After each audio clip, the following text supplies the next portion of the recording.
Assalamualaikum warahmatullahi wabarakatuh. Saya Yuda Diputra dari kelas 11 TKJ 2 ingin mempresentasikan materi tentang sistem dan dinamika Pancasila di Indonesia. Yang pertama, hakikat demokrasi. Menurut Kamus Besar Bahasa Indonesia, demokrasi merupakan istilah politik yang berarti pemerintahan dari rakyat, oleh rakyat, dan untuk rakyat. 2. Klarifikasi demokratis. A. Demokratis berdasarkan titik berat perhatiannya. Dilihat dari titik berat yang menjadi perhatiannya, demokrasi dapat dibedakan menjadi 3 bentuk, yaitu yang pertama, demokrasi formal. Demokrasi formal adalah suatu demokrasi yang menjunjung tinggi persamaan dalam bidang politik tanpa disertai upaya untuk mengurangi atau menghilangkan kesenjangan dalam bidang ekonomi. 2. Demokrasi material. Demokrasi material adalah demokrasi yang dititik beratkan pada upaya menghilangkan perbedaan dalam bidang ekonomi, sedangkan persamaan dalam bidang politik kurang diperhatikan, kadang-kadang dihilangkan. 3. Demokrasi gabungan. Demokrasi gabungan adalah bentuk demokrasi yang mengambil kebaikan serta membuang keburukan dari bentuk demokrasi formal dan material.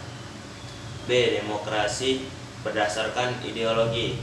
Yang pertama, demokrasi konstitusional atau liberal, yaitu demokrasi yang didasarkan pada kebebasan atau individualisme. Yang kedua, demokrasi rakyat atau proletar, yaitu demokrasi yang didasarkan pada Marxis komunis. C. Demokrasi berdasarkan proses penyaluran kehendak rakyat.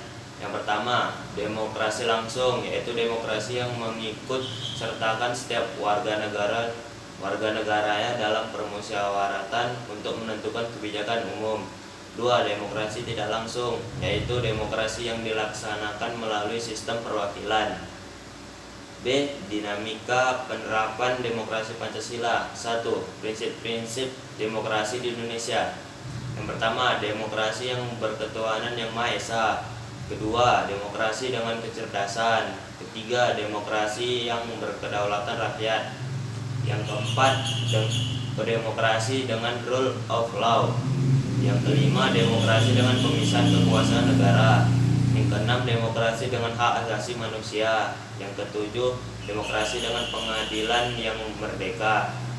Yang ke-8, demokrasi dengan otonomi daerah. Yang ke-9, demokrasi dengan kemakmuran. Yang ke-10, demokrasi yang berkeadilan sosial. C. Membangun sosial yang demokratis di Indonesia.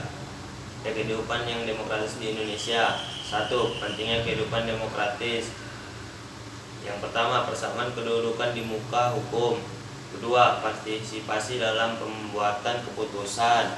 Yang ketiga, distribusi pendapatan secara adil. Yang keempat, kebebasan yang bertanggung jawab.